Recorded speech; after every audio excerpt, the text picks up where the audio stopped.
नमस्कार, मैं हूँ रीटा बख्शी वर्मा और आप देख रहे हैं आर्य खबर।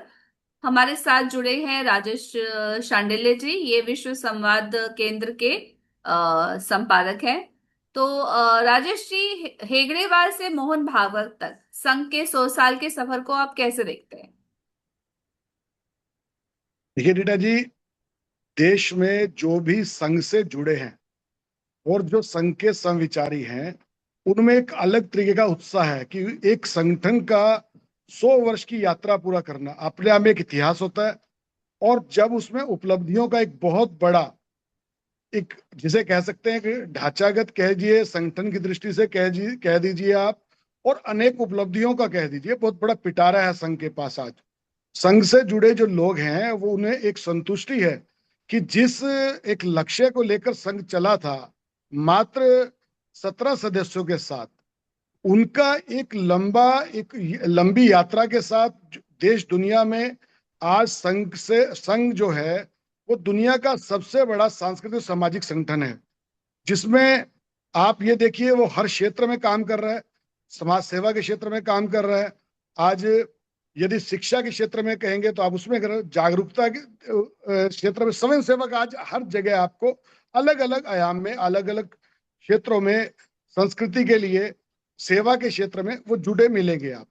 और आपको आप मीडिया के क्षेत्र जुड़े हैं लंबे समय से, आपने खुद महसूस किया होगा कि संघ ने अपनी यात्रा में जो कार्य किए हैं उसी का एक परिणाम है कि आज संघ को बहुत सम्मान और आदर के साथ उसकी बात होती है। बिल्कुल।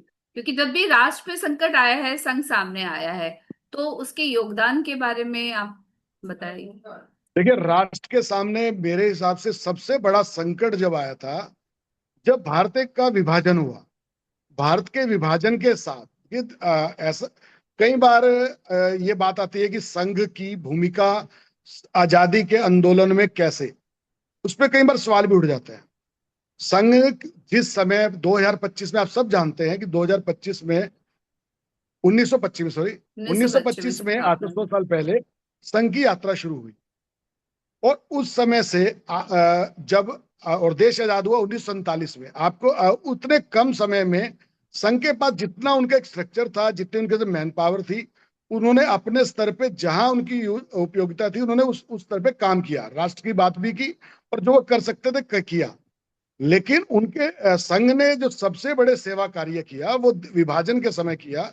जब देश विभाजन के बाद जो हमारे, जो भारत में, जो वहां से शरणार्थी, अपने ही देश में अपने हमें शरणार्थी की स्थिति में आगे हुए थे, वो कोई 150 हजार लाख लोग नहीं थे, बहुत बड़ी संख्या थी उनकी।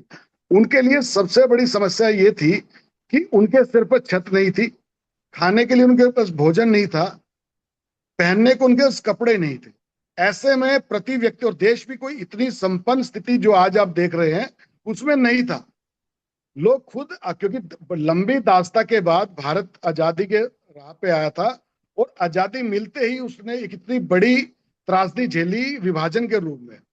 तो संघ जो कर सकता है, संघ ने अपने संगठन को, अपने कार्यकर्ताओं की उपलब्धि से, उपयोगिता से, उनके सहयोग से, उन शरणार्थी जो अपने देश में, शरणार्थी कहना भी मैं यानी कि अच्छा शब्द नहीं मानूंगा, क्योंकि अपने देश में आए थे, उनका अधिकार था, लेकिन वो एक उस समय परेशानी और संकट के काल में आए थे। तो संघ ने उनकी सेवा में जो भी कर सकते थे उन्होंने किया, चाहे वो अन्न के रूप में लीजिए, चाहे वो वस्त्र के रूप में लीजिए, चाहे स्तर पे तरपाल के रूप में लीजिए, संघ ने अपना योगदान दिया।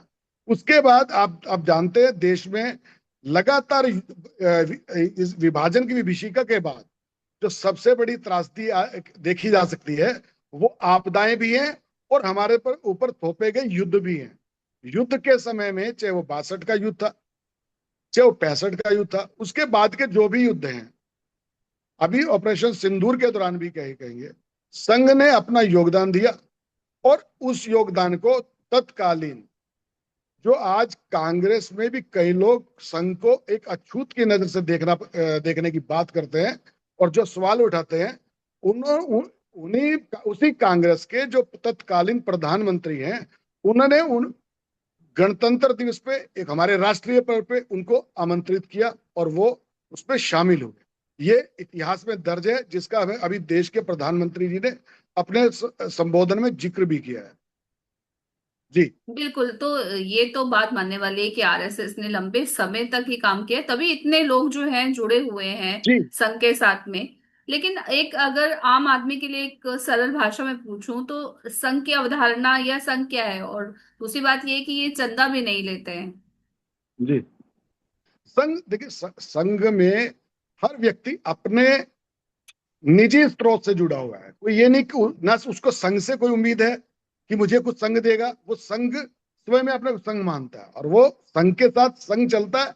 और अपनी जो भी संघ उसकी आवश्यकता समझता है कि यहाँ से खड़ा होना चाहिए, क्योंकि संघ एक स्पष्ट शब्द में आपने सुना ही है कि संघ सिर्फ दो कार्य करता है, व्यक्ति निर्माण और शाखा। ये शाखा के जरिए व्यक्ति निर्माण, और ताकि वो व्यक्ति निर्माण के बाद देश के लिए, राष्ट्र के लिए अपनी एक भूमिका निभा सके, समाज सेवा में अपनी भूमिका निभा सके, वो व्यक्ति निर्माण संघ करता है। बिल्कुल। राष्ट्रीय स्वयं सेवक का अगर मतलब ये देखा जाए, जो अपनी इच्छा से सेवक बनने की प्रोग्रेस में जी। हो या उसमें हो, वही है। लेकिन कई सरकारों ने इस पर बैन लगाने की कोशिश की, लेकिन ज्यादा टाइम तक वो लगा नहीं पाए। तो जिन्होंने बैन लगाया उनको वो बैन हटाना भी पड़ा। ये उनकी, यदि आप बिल्कुल। मुझे एकदम प्रतिबंधित करते हैं, मुझे ये मानते हैं कि मैं गलत हूं या मैं कोई गलत चाल ढाल से चल रहा हूं, तो वो आपको हटाना क्यों पड़ा?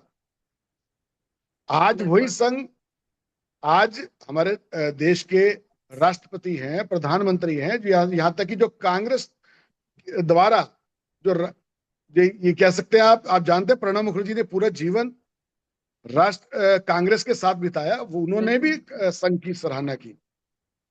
बिल्कुल। बिल्कुल। तो जी। अगर एक सवाल ये भी है कि जो संघ है उसका असल मकसद, जैसे ये भी कहा जाता है युवाओं को जागृत करना, अवेयर बनाना, सामाजिक कार्य जी। करना, मेन मकसद तो यही है। लेकिन जी। संघ जी। की परिकल्पना के अगर हम बारे में बात करें तो वो आपको क्या लगता है कि हिंदू राष्ट्र जो है उसके निर्माण के लिए, उसकी जागृति के लिए आगे आने की बात है? और क्या परिकल्पना है आरएसएस की हिंदू राष्ट्र के देखिए, बारे में, संघ कैसा होना चाहिए? संघ का सीधा, देखिए, संघ के बारे में मैं जितना जानता हूं, संघ का जब दो टूक ये कहना है कि हमारा काम ही व्यक्ति निर्माण है। व्यक्ति निर्माण चाहे कोई हो, यदि आप अगर कोई भी, क्योंकि हिंदू से मतलब आप हिंदू जो, आज मान लो मैं हिंदू हूं भाई, भारत में जो रह रहा है मुस्लिम ईसाई, यदि वो व्यक्ति आज संघ से जुड़े हुए हैं, वो लोग अलग अलग सिख धर्म के लोग जुड़े हुए हैं, हमारे दूसरे धर्म के लोग भी हमारे संघ से जुड़े हुए हैं, और वो काम कर रहे हैं बड़े अच्छे से।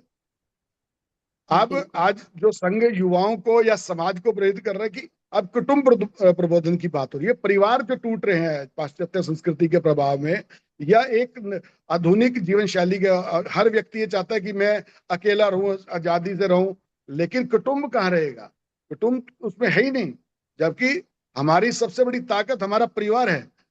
परिवार, हम परिवार से ही अलग हो गए, अपनी जड़ों से कट गए, तो हम क्या व्यक्ति निर्माण हुआ? व्यक्ति निर्माण बिल्कुल। जब होगा वो इन चीजों का महत्व समझेगा। तो संघ ने जो पंच परिवर्तन में है, इसमें एक कुटुंब प्रबोधन हो गया, पर्यावरण है, आप जो हमारा इसमें कहा गया है कि अपनी सब संस्कृति, स्वदेशी, सब भाषा, सब भूषा, ये सब हमारे, ताकि हमारा एक सब मजबूत हो, हम अपने आप को पहचाने। बिल्कुल। जैसे अब अगर मैं कुछ एरियाज, वैसे तो पूरे देश में ही संघ के कार्यकर्ता हैं, मेरे ख्याल से करोड़ से ज्यादा ट्रेन मेंबर हैं करोड़ों कार्यकर्ता, आरएसएस के। करोड़ों। बिल्कुल। तो अगर, लेकिन मैं आपने अगर, बीबीसी की एक रिपोर्ट देखी होगी, उसने बीबीसी जिसके न्यूज की दुनिया में एक अपने अब एक अपनी उसकी क्रेडिबिलिटी है, ठीक है, वो बड़ा नाम है। उसने भी दुनिया के सबसे बड़े सांस्कृतिक सामाजिक संगठन के रूप में दुनिया के संघ को माना है। ये बिल्कुल। सब दुनिया के सामने प्रस्तुत हुई है रिपोर्ट। बहुत सारे, जैसे कि मैं जम्मू कश्मीर की बात करूं, सीमावर्ती इलाके के बहुत सारे ऐसी जगहों पे आरएसएस जो है वो निस्वार्थ भाव से काम करता रहा है, और लोग काफी उसकी सराहना करते हैं, बहुत इज्जत है वहां पे आरएसएस की। हम वहां पर आप अगर रिपोर्ट निकालेंगे, आपको पता लगेगा कि वहाँ जो कश्मीर है, वहाँ आज इतने विद्यालय, शिक्षा का जो दान जो है, वह संघ के जो अलग अलग जो संगठन चलते हैं, उनके स्वयं सेवक हैं, वो उस काम में जुटे हैं शिक्षा के लिए, ताकि जो वहां पर बंदूक से उनके हाथ में कलम आए, शिक्षा का उनके हाथ में विद्या हो, अपनी स्किल जो डेवलपमेंट है उससे वो आगे बढ़े, राष्ट्र निर्माण में उनका एक योगदान सुनिश्चित किया जा सके। बिल्कुल बिल्कुल। राजेश जी, हमें मालूम था कि आज आज आप बहुत व्यस्त हैं, लेकिन फिर भी आपने हमारे लिए ये टाइम निकाला, इसके लिए बहुत बहुत धन्यवाद।